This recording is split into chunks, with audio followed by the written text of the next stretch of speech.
जितना मैंने बताया है इसे तुम अभी अच्छा से करते हो, ठीक है, तो तुम्हारा आसानी से फुल मार्क्स आएगा मर्चेंट ऑफ वेनिस में। अभी के 4 महीना बाकी है, 3 या 4 महीना तुम्हारे पास एक्स्ट्रा मिल गया है, इसका फायदा उठाओ, जिसका कंप्लीट नहीं हुआ उसका भी हो जाएगा। Hello friends, this is Saket Sinha. आज हम लोग डिस्कस करने वाले हैं मर्चेंट ऑफ वेनिस के लास्ट के 3-4 महीने के स्ट्रेटेजी के बारे में, कि हम लोग लास्ट के 3-4 महीने में कैसे कंप्लीट कर सकते हैं मर्चेंट ऑफ वेनिस। लास्ट के 3-4 महीने हम लोग किस तरह से पढ़ना चाहिए कि हम लोग फुल मार्क्स ला सकते हैं, ठीक है। तो मैं 3-4 महीने इसलिए कह रहा हूँ कि क्योंकि सीबीएसई का डेट अनाउंस हो चुका है कि मई और जून में उन लोग का बोर्ड एग्जाम होने वाला है, तो मोस्ट प्रोबेबली तुम्हारा भी आईसीएसई बोर्ड, मैं जब ये वीडियो बना रहा हूँ तो अभी तक तो अनाउंसमेंट नहीं हुआ है डेट का, तो आईसीएसई बोर्ड भी शायद अप्रैल और मई में ही बोर्ड एग्जाम लेगा, तो तुम लोग का बोर्ड एग्जाम थोड़ा पोस्टपोन हो गया है, ठीक है। तो 3 से 4 महीने अभी तक तुम्हारे पास बाकी है।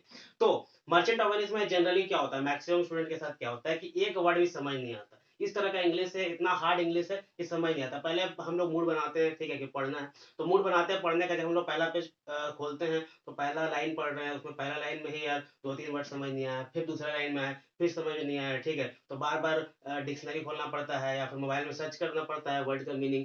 फिर तीसरे लाइन पर आते हैं, चौथे लाइन, इस तरह करते करते हम लोग पूरा पैराग्राफ तो पढ़ते हैं लेकिन समझ नहीं आता, वो फील नहीं आता कि हम लोग पढ़ रहे हैं। जब फील नहीं आता, समझ नहीं आता, तो पूरा मूड खराब हो जाता है, ठीक है। मूड खराब हो जाता है तो फिर पढ़ने का मन नहीं करता, फिर लगता है कि दूसरा सब्जेक्ट ही पढ़ लेते हैं। ऐसे कर करके क्या होता है कि मर्चेंट ऑफ वेनिस रह जाता है। और एग्जाम के एक दिन पहले, मान लो तुमने प्री बोर्ड का एग्जाम दिया हो या फिर टर्मिनल एग्जाम दिया हुआ होगा, तो मैक्सिमम केस में ऐसा ही होता है कि एक दिन पहले हम लोग समरी पढ़ के जाते हैं, या फिर कोई ऐसा हमारा फ्रेंड होता है जो पढ़ा हुआ रहता है, वो लोग से बोलते हैं यार एक बार समझा दे, तो हम लोग उस तरह से अच्छा मार्क्स नहीं ला पाते, ठीक ठाक बस पासिंग मार्क्स हमारा आ पाता है इंग्लिश में। तो एग्जाम के एक दिन पहले जो समरी पढ़ के आते हैं, 95% बच्चे वैसे ही करते हैं, समरी पढ़ के आते हैं, किसी से पूछ लेते हैं, ठीक है। इंटरनेट पर तो अब समरी बहुत आसानी से अवेलेबल है, लेकिन तुम्हें वो 95% में नहीं रहना, तुम्हें किस में रहना है, टॉप 5% में। टॉप 5% में लाना बहुत आसान है मर्चेंट ऑफ वेनिस में। देखो मैं बता रहा हूँ किस तरह से करना। अभी तुम्हारे पास 3 से 4 महीना, तो समझ लो कि 100 से 120 दिन है, ठीक है। तो हम लोग मर्चेंट ऑफ वेनिस अगर ऐसा करें, मान लेते हैं कि तुमने अभी तक एक भी पेज नहीं पढ़ा है, कुछ भी नहीं पढ़ा है, लेकिन ऐसा तो नहीं है, 10-20% कुछ ना कुछ तो पढ़ा ही होगा, फिर हम लोग मान के चल रहे हैं कि तुमने एक पेज भी नहीं पढ़ा है,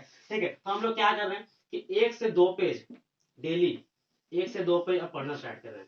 1 से 2 पेज पढ़ना स्टार्ट करेंगे। अब बोलोगे भैया ऐसा क्या करो कि 1 से 2 पेज पढ़ना है, हम लोग भी डेली पढ़ने बैठते हैं, समझ नहीं आता तो बंद करके रख देते हैं, ठीक है। समरी पढ़ते हैं तो ज्यादा फायदा होता है, ठीक है। समझ में नहीं आता है, लेकिन यार देखो क्या होता है कि ऐसा सोच के नहीं पढ़ना है कि बहुत सारा पढ़ना है, ठीक है, पूरा एक्ट 4 तक कंप्लीट करना, हमारा सिलेबस रिड्यूस हो गया। ऐसा सोच के नहीं पढ़ना है कि एक्ट 4 तक कंप्लीट करना है या फिर मुझे फुल मार्क्स लाना है। ऐसा सोच के पढ़ना है कि ये डेली का काम है, 1 से 2 पेज डेली पढ़ना है और उसका समरी लिखना है। 1 से 2 पेज डेली पढ़ना है, ऐसा सोच के पढ़ना। जिस तरह से डेली तुम क्या करते हो, 3 टाइम तो खाते ही होगे, ठीक है, लेकिन डेली तुम्हारी मम्मी जो खाना बनाती होगी तो डेली तुम्हारा पसंद का तो नहीं बनता होगा, कभी कभार करेला बन जाता होगा, ठीक है, तो वो भी खाना ही पड़ता है। तो हर सब्जेक्ट हमारा पसंद का नहीं होता। कुछ चैप्टर्स हो या कोई सब्जेक्ट हो वो हमें समझ नहीं आता, लेकिन फिर भी हमें पढ़ना पड़ता है क्योंकि एग्जाम में वो आने वाला है। तो इसलिए ऐसा समझो कि तुम्हारा डेली का काम है, और डेली का काम क्या है, 1 से 2 पेज स्टार्टिंग करना भी पढ़ना। अभी तुम्हारे पास एग्जाम में टाइम है, ठीक है, 1 से 2 पेज तुम पढ़ना स्टार्ट करोगे। ये समझना है कि तुम्हें करना ही करना है। जिस तरह से तुम्हें खाना डेली खाना ही खाना है, जिस तरह से तुम्हारा फेवरेट खाना नहीं बनता फिर भी खाना ही पड़ता है, उसी तरह से ये फेवरेट सब्जेक्ट नहीं है, ये समझ नहीं आता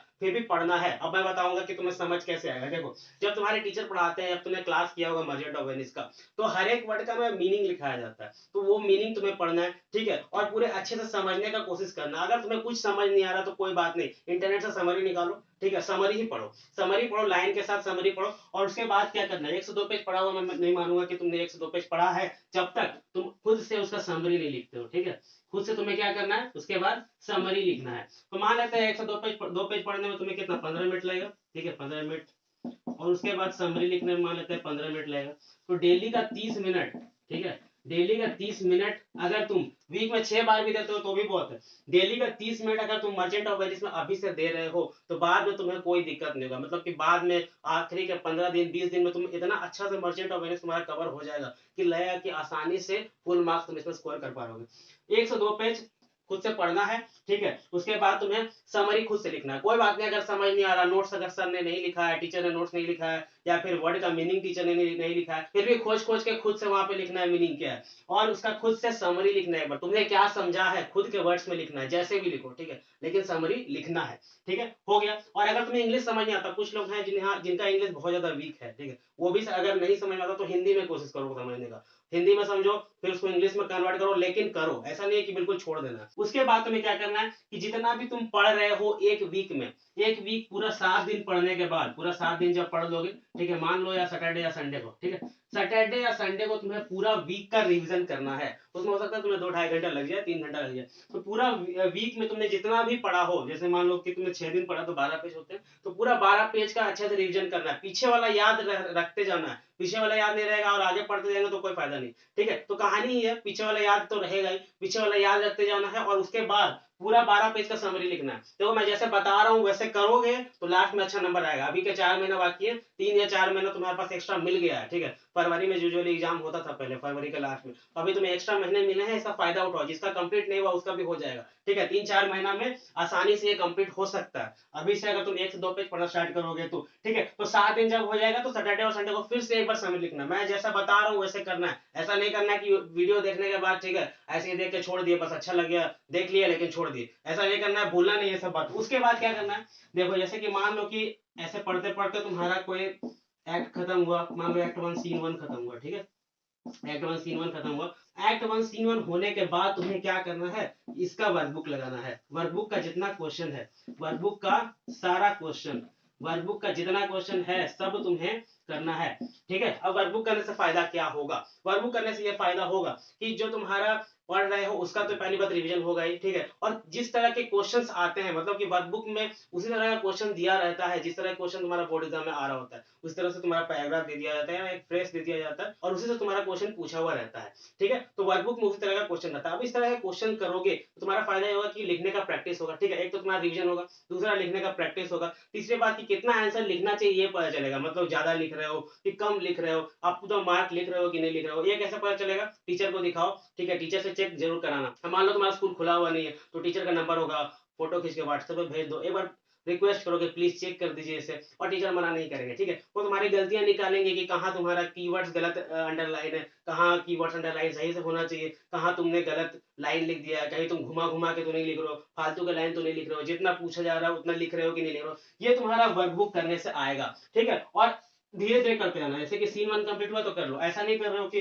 पूरा एक्ट 1 कंप्लीट हो रहा है फिर एक्ट 2 कंप्लीट हो रहा है उसके बाद वर्कबुक कर रहे हो तो बहुत सारा क्वेश्चन रह जाएगा। ठीक है, तो अगर तुम 30 मिनट डेली देने को तैयार हो मर्चेंट ऑफ वेनिस में तो बहुत आसानी से, मुझे मुझे तो लगता है कि 2 महीने में ही तुम्हारा बहुत आसानी से 2 से 3 महीने में तुम्हारा कंप्लीट हो जाएगा। उसके बाद क्या करना है, एक्ट 1 सीन हुआ, ठीक है, उसके बाद सीन 2 का बनाए हम, सीन 2 का किए, उसके बाद एक्ट 2 का किए, एक्ट 3 का किए, इस तरह से करते करते करना है। ठीक है, और जो वर्कबुक का क्वेश्चंस कर लोगे, अगर सारे क्वेश्चन कर लोगे मोर देन एनफ होगा। तुम कहोगे तो मैं इसमें इंपॉर्टेंट क्वेश्चंस तुम्हें दे दूंगा, लेकिन वर्कबुक का क्वेश्चन भी एनफ है, बहुत सारा क्वेश्चन होता है, बहुत अच्छा अच्छा क्वेश्चन होता है। अगर तुम अच्छे से खुद से करोगे, ठीक है, किसी का कॉपी नहीं करना, खुद से करना, जैसे भी लिखो। ठीक है, आधा गलत लिखो आधा सही लिखो, कोई बात नहीं, गलत लिख रहे हो तो धीरे धीरे तुम्हारा इंप्रूव होगा, धीरे धीरे तुम सही करने लगोगे, लेकिन करना है। ठीक है, ऐसे छोड़ नहीं देना है। जिसे इंग्लिश बिल्कुल भी समझ नहीं आता उसके लिए भी कोई खराब लगने वाली बात नहीं। ठीक है, हिंदी में तुम देख लो, हिंदी में मर्चेंट ऑफ वेनिस का पूरा मूवी शायद यूट्यूब पे अवेलेबल होगा, वो देखो, हिंदी में ही तुम पहले पढ़ो, उसको इंग्लिश में कन्वर्ट करने की कोशिश करो। हमेशा क्या करना है कि 1-2 पेज ही नहीं पढ़ना है। ठीक है, धीरे धीरे अपना स्टैंडर्ड क्या करना है, ऊपर करना है, केवल मर्चेंट ऑफ वेनिस में नहीं,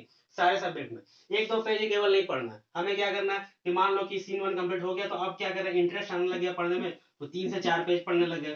ठीक है, या फिर ऐसा हम लोग करने लगे कि 5 से 6 पेज वीक में 3 बार पढ़ने लगे, मतलब कि अपने हिसाब से फिर करने लगो, मतलब कि एक आदत बन जाएगा ना पढ़ने का, एक आदत बन जाएगा पढ़ने का। अभी क्या होता है कि हम लोग पसंद नहीं करते पढ़ना, और जो चीज हमें पसंद नहीं होता हम लोग बिल्कुल छोड़ ही देते हैं। मुझे पता है, मेरा भी एक्सपीरियंस है इस तरह का। ठीक है, मेरे साथ भी कुछ ऐसा ही होता था, मर्चेंट ऑफ वेनिस बिल्कुल पसंद नहीं था, लेकिन लास्ट में मैंने मेहनत किया तो इंग्लिश में अच्छा मार्क्स मेरा आया था। तो तुम्हें छोड़ना नहीं है, करना है। स्टार्टिंग करो 1 पेज से स्टार्ट करो, धीरे धीरे अपना स्टैंडर्ड बढ़ाओ, 3 पेज 4 पेज 5 पेज, और फिर धीरे धीरे क्या होगा ना कि जब इंटरेस्ट आने लगता है पढ़ने का, जब समझ में आने लगता है, समरी लिखने लगोगे, क्वेश्चंस बनने लगेगा, फिर जब टीचर बोलने लगेगा कि तुमने बिल्कुल सही सही लिखा है, ठीक है, आंसर सही से लिखने लगोगे, तो फिर बिल्कुल अंदर से कॉन्फिडेंस, मतलब सेल्फ कॉन्फिडेंस जब बिल्ड हो जाता है ना तो फिर इंटरेस्ट आने लगता है पढ़ने में, और फिर तुम इसे अच्छे से करने लगोगे, और लास्ट में क्या होगा, तुम्हारा फुल मार्क्स गारंटी मैं दे रहा हूँ। जितना मैंने बताया है इसे तुम अभी अच्छा से करते हो, ठीक है, तो तुम्हारा आसानी से फुल मार्क्स आएगा मर्चेंट ऑफ वेनिस में। बहुत ज्यादा हार्ड नहीं है, बस का इंग्लिश हार्ड है, कहानी तो बहुत ईजी है, जितना भी क्वेश्चन आता है सब इजी ही आता है, बस समझने का बात है। ठीक है, तो 1 से 2 बार तुम्हें इसे कंप्लीट करना है। मैंने पहले भी इसे वीडियो बनाया हुआ था मर्चेंट ऑफ वेनिस पे कि 4 महीने में कैसे कंप्लीट कर सकते हैं,